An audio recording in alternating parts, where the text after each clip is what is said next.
Woo!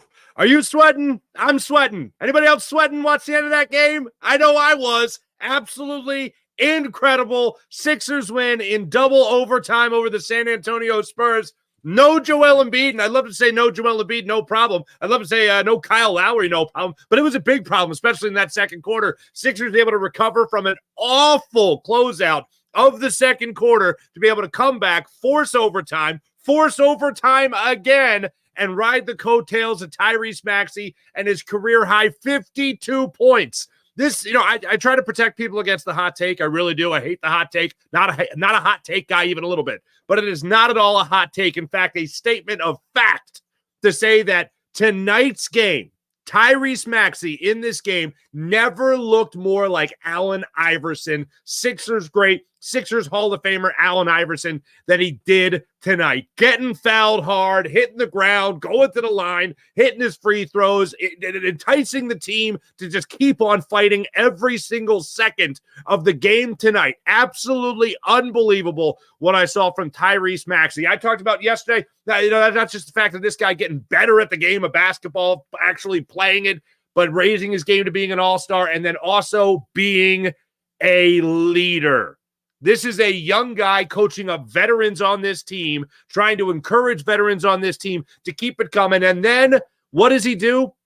In the fourth quarter and in the first overtime and in the second overtime, encourage the hell out of the young players like Ricky Council, the fourth, encouraging guys, of course, like K.J. Martin in this game to come off the bench and really contribute to these wins. This was a thing of beauty for the Sixers and Tyrese Maxey especially. And Nick Nurse, you beautiful genius of a man, you. We'll talk about it all here. You're on the Sixers Locked On POSTCAST. We'll break it all down right now.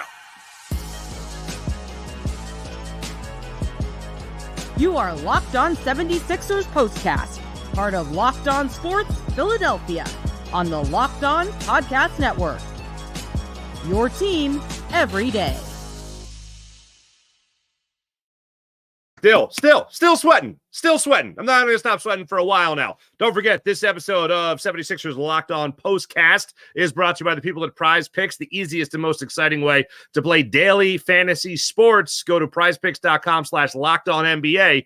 Use all lowercase Locked On NBA for first deposit match up to $100 with the people of Prize Picks. Thanks for joining us once again on Locked On 76ers POSTCAST here on the Locked On Sports Philadelphia YouTube channel. Podcast will be up shortly after we're done here. Big three things that we could get into from this game. Big three things. It all comes down to Tyrese Maxey.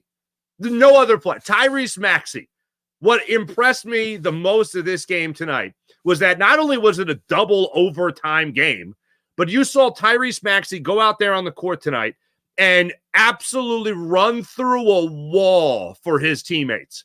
Time and time again, you knew going into the game tonight that Joel Embiid was not going to be a part of it. The announcement came out a couple hours before they actually tipped off in San Antonio. So a little disappointing for some that Joel Embiid only played 23 minutes last night, and the Sixers didn't want him playing on the second leg of the back-to-back. So 23 minutes, that's enough for the Sixers. They sit Joel Embiid tonight. So they know it's going to be the Maxey show. They knew it was going to be the Kelly Oubre show. But apparently before the game, and they talked about this, Kate Scott on the broadcast talked about it a number of times. Joel Embiid said to Tyrese Maxey, this is your game tonight. You got to lead the way for the squad tonight. And what did Tyrese Maxey do? He played 54 minutes. 54 minutes tonight, 52 points, went to the foul line, 12 of 12 from the free throw line today. Unfortunately, from three, not so great, 2 for 10, but we all can't be perfect. But watching him play tonight, 41 shots put up. Again, another Allen Iverson type number. But what really impressed me was the amount of times this guy kept hitting the floor and getting back up. And there were plenty of instances, and we have seen this with Tyrese Maxey throughout this season. On his way to his first All-Star appearance, we have seen a number of times this guy just not get the calls. Time and time again, not get the calls. So would he get a couple of more calls than he usually would if Joel Embiid wasn't in the game tonight? It seemed like it, But in the early goings of this game, he wasn't getting those trips to the free throw line. So he kept on attacking the basket, knowing that his three-point shot wasn't on today, unfortunately. He started to attack the basket and do other things to make sure that he was contributing to his team winning this game. And the Sixers, unfortunately, ran into a buzzsaw of great play from the San Antonio Spurs in that second quarter. In the second quarter, they ended up closing out that quarter 24-5, I believe was the final run at the end of that second quarter, where the Sixers just came up empty. Every chance they had, they either clanked it off the rim, they turned the basketball over, they had a misplay, whatever it was. And then they went down the other end, and the San Antonio Spurs just started hitting shots left and right. Unstoppable to close out that second quarter. So from that point on, it was a little worrisome. Anytime you're giving up a 24-25-5 run, you have some concerns. The good news was that the Sixers were still within 10. Going into that third quarter, or coming out of that second quarter, going into halftime, he had a big three from Buddy Hield, one of the few big shots he's hit for the Sixers as of late, but he hits a shot to at least give you something, show you some signs of life going into that third quarter, going into halftime. You come out in the third, Sixers keep it a low-scoring game, but they're able to at least pick up 3 points on the Spurs coming out of that third quarter. And what was amazing to me, to go back to Tyrese Maxey here, what was amazing to me about this was that from the 9:47 mark of the third quarter, okay, 9:37 to go in the third quarter, Paul Reed hits a three. From that point on, the only 76er to score a basket, and he scored 12 points, was Tyrese Maxey. Come to think of it, Tyrese Maxey was the only 76er not named Paul Reed to also score. Paul Reed scored that one bucket. He hit the three, big three. Good for Paul Reed. Good for, Paulie Buckets over there. Okay, B-ball Paul, excuse me. But Tyrese Maxey was the only other Sixer to score in that quarter. He had all but the Sixers 3 points in a 19-point quarter. So, yeah, Maxey was in control. Maxey was in charge. Finally got help in that third quarter from Kelly Oubre. And then what was really incredible, to break it down a little bit further, Oubre gets out there. He knocks down a layup, driving layup, which he was doing a lot of as well. The Sixers were really attacking the rim tonight. Then Council ended up getting blocked. The Sixers are down 6 points after Wesley is able to convert it to. Then you got Council knocking down a shot. So you got Council in the game. You got K.J. Martin in the game, obviously, as well. Ricky Council IV, you really haven't seen a lot of him recently, all right? You saw him play a little bit there against the Heat, with the Sixers being able to do their thing and be able to dominate a little bit. But with the Sixers, what was really amazing to me was that the Sixers are using their bench players there in the fourth quarter, when it looked like some of their starters were starting to suck a little wind, started to get a little aghast, okay? So against the Grizzlies, not the Heat. But you see them, that was a game where Joel Embiid only played 23 minutes, of course, last night.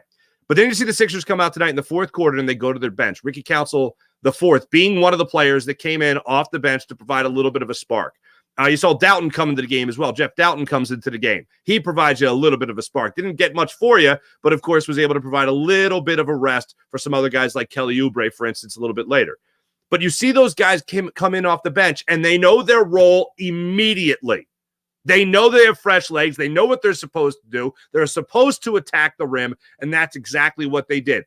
I would assume it was within Nick Nurse's game plan to late in the game, if the starter's starting to look a little tired, you would bring these guys in off the bench, especially if it was a close game. Well, here the Sixers are playing catch-up, and they're in need of somebody to come in here and set the record straight here for the Sixers. Ricky Council IV was able to come in and do it. You had Oubre, of course, come in and do his thing. Nicolas Batum comes up with a huge three late in that fourth quarter that actually gave the 76ers the lead at 98-97. Tyrese Maxey is able to give up the basketball and finds Batum. Boom, boom, Batum open on the perimeter. He knocks it down. He didn't start hitting shots for you until the fourth quarter, which is insane considering he's been a pretty consistent three-point shooter for you all season long. And then Tyrese Maxey comes down again. And with a score of 100-99, he helps the Sixers get back in front, knocking down 2 free throws when he was one of the many times he was fouled. Wemby ended up coming down there and blocking Tyrese Maxey. They end up getting 2 points the other way. It looks like, at least starts to look like, the San Antonio Spurs are going to start to, unfortunately, take control of this game again. But by then, Nicolas Batum hit another three, and you're looking at a 109 to 108 lead for the Sixers. It starts to go back and forth a little bit, and then finally, when you think the 76ers were absolutely cooked late in that fourth quarter with the way things were breaking down, Nick Nurse drew up an incredible play. No doubt, an incredible play. You have Tyrese Maxey. So you get the inbounds play. You move it up from under your own basket to half court. Nico Batum is the inbounder on the play. Nick Nurse, and this is the third thing, Nick Nurse's brilliance in this particular play. He has Tyrese Maxey set up all the way in the backcourt. Tyrese Maxey then gets a running start. So at this point, Tyrese Maxey's going full bore, full steam ahead. There's nobody in the NBA catching up to Tyrese Maxey or stopping Tyrese Maxey when he's full speed ahead. Gets the perfect inbound pass from Nico Batum, drives down, ties things up for the Sixers at 111 with 0.2 of a second left on the clock. We go into overtime. That was a brilliant play call by Nick Nurse. He essentially, if you ever watched arena football back in the day, he called up a Philadelphia Soul arena football play where he started in motion before the ball was snapped, essentially, and then just took off past the line of scrimmage, went over the half-court line, and went right to the rack to be able to lay in the easy 2 points for the Sixers to tie things up at 111. It was a stroke of genius. No one's keeping up with Tyrese Maxey. You need a quick two? Tyrese Maxey's got a quick two for you. You got 2 seconds left on the clock. Tyrese Maxey can get from half court to the basket in under 2 seconds. That's how fast this man is. And that's exactly what he did. So you head to the overtime spot. Then you keep things going there for the Sixers, what they were able to do from that point on. Again, they just never quit. They never gave up, no matter what. Wemby starts knocking down some more shots. He ties things up at 115 in the overtime period. Then KJ Martin comes up with 2:11 left in the first overtime period. He is able to knock down a 7-foot hook shot, which was beautiful to see that. Sixers go up 2. Then all of a sudden, Brandon knocks down a 3. Maxey responds with a layup, and then they come down the other end again. It's another 3. So all of a sudden, it's a 6-2 run out of nowhere for the Spurs, and it ends with the Sixers here at 121 to 119 at that point in the game with 1:10 remaining in the first overtime period. Then, out of nowhere, where does this come from? Did anyone go to the game from Philly tonight in San Antonio? And did anyone go because you wanted to see, the famous Ricky Council IV to KJ Martin tandem? Did you? No one ever? No, nobody had that on their bingo card tonight? Well, look at this. With 24 seconds left in the clock, Sixers looking to tie things back up. KJ Martin throws down a dunk on a beautiful assist from Ricky Council IV. Gorgeous. KJ Martin, first off the other end, he's able to help out.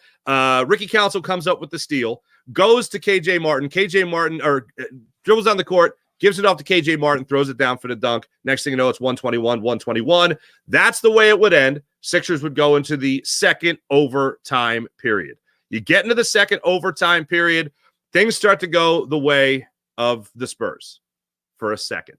Champagne ends up knocking down a couple of free throws for you. Maxey responds, ties things back up at 123. Then Brando, there's this one guy that if I never see him on the court again against the Sixers, I'll be a happy man. And that was Brandon, who came in, knocked down another 3 to give the Sixers a 3-point deficit. So the Spurs are up 3 now. Ricky Council IV comes up. He knocks down a shot close, gets a layup there, which was great. A feed from Maxey, nonetheless, that was on point. Council ends up getting fouled on the play. He converts it for a 3-point play, and the Sixers just continue to make great things happen. 124 left in the game. Nico Batum knocks down a 3, makes it 131 to 126. And the Sixers just rode that from that point on. The exclamation point, a guy I was praising last night, and yeah, it has to do a little bit with Nick Nurse as well, being able to use the bench when he used them, but it was like, what other options did you have at this point? KJ Martin gets a steal, picks off a pass, throws it over to Kelly Oubre. Kelly Oubre rewards the hustle, dishes it right back to KJ Martin, who throws it down. 133-126 for the Sixers. And they would ride that the rest of the way to the victory. Absolutely unbelievable. Now, coming up, we're going to get into what happened before the game tonight and what led up to the instances that played out tonight and what you wanted. I asked the question, Went out on social media. I asked you whether or not you wanted to see Joel Embiid play. You're not going to believe how split this was from the 76ers fan base. Over 1,000 votes tallied. We have the numbers for you. We'll be right back here on Locked On 76ers Postcast on the Locked On Sports Philadelphia YouTube channel. Hey, have you guys had your fun with Prize Picks yet? If you haven't, you got to have some good times with Prize Picks. Prize Picks is America's #1 fantasy sports app with more than 3 million members at Prize Picks. It is the easiest and most exciting way to get in on all the action while you watch your favorite sports and players. You just pick simple, more or less. That's it. Pick more or less on 2 or more player stats and watch the winnings roll in. Testing my skills on Prize Picks this basketball season is the most exciting way to play daily fantasy sports. If you have the skills, you can turn $10 into $1,000 with just a few taps. Prize Picks is really simple to play, so get in, man. Have some fun.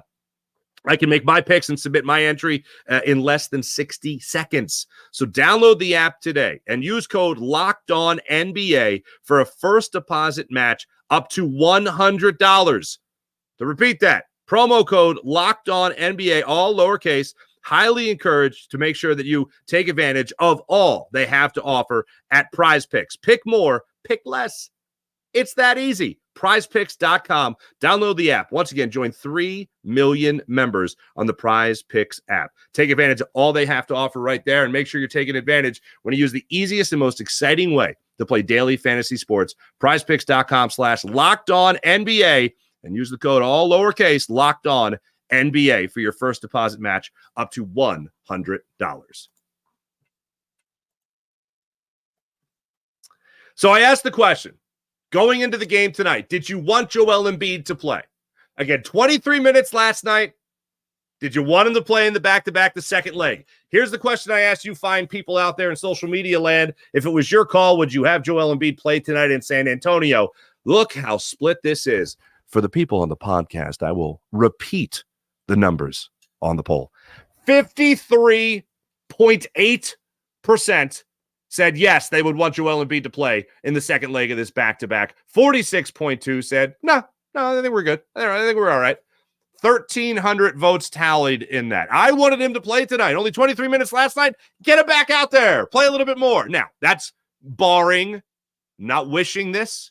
I'm not putting this out into the ether. I'm not putting it out into the stratosphere. I'm not putting it out there in the environment. Not even a little bit, but I'm just saying, if there was any slight discomfort, I'll say, then no, absolutely not. Don't play him. But he and Kyle Lowry got the night off tonight. So what were you going to see from this 76ers team? Who was going to step up? I think most notably, everyone expected Kelly Oubre to come up with the game that he had tonight. I think everyone expected Tyrese Maxey to be a leader. Not 52 points leader, but still a leader. You started out tonight with Maxey, Payne, Reed, Oubre, and Batum. Those were your starting 5 tonight. Payne came out of the gates early, knocked down a 3 for you, but then he went into a little bit of a rut. Seeing these guys really step up, and I praised Paul Reed last night. I said, this is a guy we haven't given enough attention to as a guy. Like, we almost take him for granted because he's been here for more than a minute, but he hasn't been in the role he's in now. He hasn't been in this role for a long time. This year is the first year the Sixers, Nick Nurse as the head coach, looked at him and said, you're our backup center. Welcome to the party, pal. Of course, Mo Bamba is here as well, but he's not getting minutes like Paul Reed's getting minutes. He was supposed to be competition for Paul Reed, and Paul Reed has taken this and run with it. You see some great defense from him tonight. Unfortunately, he did foul out, but you saw the hustle throughout this entire game. And there was one instance in the fourth quarter where the Sixers were really, really trying to make this a game and really trying to gain some control and start some momentum. And in one of the few occasions that the Spurs actually came up small from three-point land, Paul Reed was under the basket, and I swear, all of a sudden, the ball just ended up in his hands. You had Collins down there, you had Wemby down there, and who rose up with the basketball but Paul Reed? Got it right to a guy, gave it right to Tyrese Maxey. I think the Sixers were able to, on this possession, go down the other end and make some good things happen for themselves. But on that particular play, that was Paul Reed being Paulie on the spot to help the Sixers start getting momentum going in their favor. And when you break it down from a stats vantage point here, just looking at what the Sixers did tonight with Paul Reed, he goes out there tonight. He's a plus 10 on the floor. He's your only guy with double-double, with finishing with the double-double, 11 points and 10 rebounds. Had 2 turnovers in the game, but like I said, unfortunately also fouled out. But though he was the guy that also was giving you those consistent minutes. He ended up logging 31 minutes while still fouling out of this game. Worth every bit of praise, B-Ball Paul, and what he's been doing in his backup center role for the Sixers. Gets the opportunity again to start tonight with Joel Embiid being out. And then I can't sing the praises of Nico Batum enough. They always say that shooters, you should just keep shooting. If you're a shooter, just keep shooting. The next one's going in. You got to have the mentality of the next one's going in. And although Nico Batum, of course, is not of the ilk of JJ Redick, from from past Sixers fame or someone like that, he's still a decent shooter, to say the least. You want him believing in himself. And to see him not even tally points until that fourth quarter, it lets you know that if you just keep him in the game, if a guy like Tyrese Maxey just helps the Sixers stay in the game, then other guys are going to step up and help you finish them off. Look, the Spurs, you shouldn't be bragging. You shouldn't be as excited as I am when you beat the Spurs, okay? Especially, really forget the Spurs for a second. A 19-win team that you just took away their 20th win of the season. You just barely did. You needed double overtime to do it. But when it's on the second leg of a back-to-back, when you are struggling as much as you lost that second quarter that I mentioned earlier, 40-23. You essentially lapped the 76ers if it wasn't for that Buddy Hield 3 at the end of the second quarter. You basically doubled them up. But 40-23 is what you did to the Sixers in that second quarter, including that 25-5 run. All right? That's bad. That's not good for the Sixers. That's really bad. You already knew earlier in the day that the Miami Heat fell to the Pacers, so the Pacers move up a notch. You're able to catch the Heat there for the 7th seed in the Eastern Conference, and you want to keep on trying to rise up with these 3 games remaining on the season. Your backs were against the wall tonight. You didn't have your MVP. You had Tyrese Maxey. You still had an all-star, but you had shaky shooting from the rest of the bunch. And then in the form of K.J. Martin, in the form of Ricky Council IV, out of nowhere, the Sixers team started taking control. We're going to get into the playoff picture coming up in just a second, but right now, when you look at what was so impressive about this Sixers win tonight, Tyrese Maxey is obviously the guy that jumps out more than anything. But when you think about guys like Paul Reed, and you think about guys like Nico Batum, and you think about the end of the bench guys that got their run, they're playing for their head coach, and their head coach knows how to push those buttons, man. And one of my favorite parts of this game was after KJ Martin threw down that dunk and they're walking back down the other end. Who do you see? Nick Nurse looking at KJ Martin, just being like, that's my man. That's my man. That's how you do it. Very encouraging to see that from a coach, especially after the last couple of years here in Philadelphia, where we didn't have someone that was necessarily embracing the younger stars on this team, or younger players. I'll hold off on stars for now, but holding off on celebrating them, encouraging them, coaching them up. It's good to see that from Nick Nurse. All right, when we come back, we're going to take a look at that playoff picture right now, where it stands for the Philadelphia 76ers and in the Eastern Conference in regards to the play-in tournament and the postseason as well. Be right back here. Locked On Sixers postcast. When you think about it, these guys, end of the bench guys, you know what they're doing? They're auditioning for jobs is what they're doing. They're interviewing for jobs, essentially. And that's why I'm going to talk to you right now about LinkedIn. Although I don't think the Sixers guys are using that. Not just yet, maybe. When you're hiring for a small business especially, you want to find quality professionals that are right for the role that you need. You want to find those quality professionals, and that's why you have to check out LinkedIn Jobs. LinkedIn Jobs has the tools to help find the right professionals for your team faster and for free. LinkedIn Jobs. LinkedIn isn't just another job board. LinkedIn has a vast network of more than 1 billion professionals, which makes it the best place to hire. It gives you access to professionals you can't find anywhere else. LinkedIn does it all. while making the process easy and intuitive as well. Hiring is as easy as it can be with LinkedIn. It's easy when you have to find and you have people to find that are quality candidates for your position. So easy, in fact, that 86% of small businesses get a qualified candidate within 24 hours. LinkedIn Jobs, people, that's where it's at. Post your job for free at linkedin.com/lockedonnba. That's linkedin.com/lockedonnba. See it at the bottom of the screen right there. That's linkedin.com/lockedonnba. To post your job for free, terms and conditions apply. So make sure you take advantage at linkedin.com with LinkedIn Jobs. All right, let's take a look right now at where the 76ers are as far as that playoff seeding goes. Because earlier in the night, in an absolutely insane game, the Indiana Pacers, earlier in the day, I should say, the Indiana Pacers just squeaked by the Miami Heat 117-115. Get this, in that game, the Pacers were ahead by as much as 22 points. 22 points. And they ended up winning by 2 points in that game.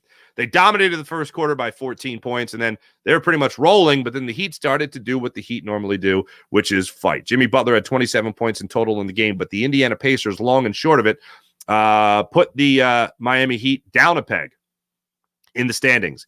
And with the Sixers winning tonight, here's the way it looks right now in the Eastern Conference. The Sixers are 1 game behind the Indiana Pacers. The Sixers are a half game better than the Miami Heat. Sixers have an opportunity with 2 wins and 2 Pacers losses to leapfrog the Pacers for the 6th playoff seed. So what do we got coming up here for the Indiana Pacers? To round down their season, the Pacers are at the Raptors. They're at the Cavaliers. And then they host the Hawks the last day of the season for them, April 14th. Okay? So that's where we're at. They have 2 road games left on the season, and then they have 1 final home game for their last game of the year. Cavs, obviously, a playoff team, a team ahead of them in the standings, as we know. So they got 2 road games against the Raptors and the Cavs. Then they host the Atlanta Hawks. As for your 10-9-8 76ers, what they have remaining on their schedule right now, again, the Heat a half game behind them. Sixers have all their games at home from this point on. The Pistons, they face off with Tuesday night at 7 o'clock. And then another playoff-bound team in the Orlando Magic. So at the same time that the Pacers, in their second-to-last game of the season, are going to be facing a playoff-bound team in the Cavs, the Sixers will be hosting the Orlando Magic at 7 o'clock. That'll be a Thursday night. And then the Sixers wrap things up on the 14th as well with a 1 o'clock tip-off. Sixers need to win 2. Pacers need to lose 2 for the Sixers to have a chance. Essentially, the Sixers just need to win out. The only thing you can do if you're a Sixer is just keep winning, baby. Just, hey, you know what? You got 5 wins in a row in your back pocket. You got 5 straight now, all right? 5 straight wins for your 76ers. Now, just, the 8-game winning streak at the end of the season, that's all you need. But from this point on, hit the reset button, win 3 in a row, and then hope the Pacers come up small. Simple as that. That's how it could break down for your 76ers from this point on. I'm going to have trouble sleeping tonight. I don't know about you guys, but after that type of performance, I'm going to have a lot of trouble sleeping tonight with the way the Sixers finish this game. One of the things that I heard just before I hit go on the show here, go live, was Tyrese Maxey talking about the fight. I want to reflect on something real quick. And I don't mean to bring up bad memories for the Sixers, really Philadelphia in general. But Jason Kelce obviously retired this year from the Philadelphia Eagles. And Jason Kelce has a great speech. And I'm not even talking about his retirement speech. I'm not talking about his parade speech. I'm talking about a speech he gave during a press conference about just what it takes to play in Philadelphia and how, Philadelphia's not for everybody, but Philadelphia holds you accountable. He got into it actually in his retirement speech. But people always talk about how Philly ain't for everybody. And I've talked to enough athletes over the years that have certainly told me the same thing, that, Philly just ain't for everybody. And there's other cities like that where New York's not for everybody. Boston's not for everybody. Even LA is not for everybody. But Philly also is not for everybody. Tyrese Maxey when we talk about Philadelphia-style athletes, when we talk about guys that are those blue-collar guys, there are moments in this game where you absolutely could have packed it in and just said, you know what? We don't have Joel Embiid tonight. We're on the road. It's our last road game of the season. We got a pretty easy schedule from this point on. We'll win those last 3 games, and then, if we don't get out of the 7th seed, if we don't get out of the play-in tournament, then so be it. You could have packed it in, and some other players, Ben Simmons, would have probably just packed it in. But Tyrese Maxey going out there and showing the fight that he had tonight really tells you everything you need to know about him. Going through 2 months without Joel Embiid, just keeping this team's head above water is absolutely amazing. It's beautiful.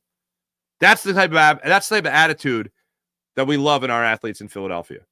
And I was really hoping that this wasn't going to be the type of night that the Sixers where we were going to have to talk about Tyrese Maxey. 52-point effort wasted or spoiled by Victor Wembanyama, 3-pointer at the buzzer or something. I was really hoping that wasn't going to be the case.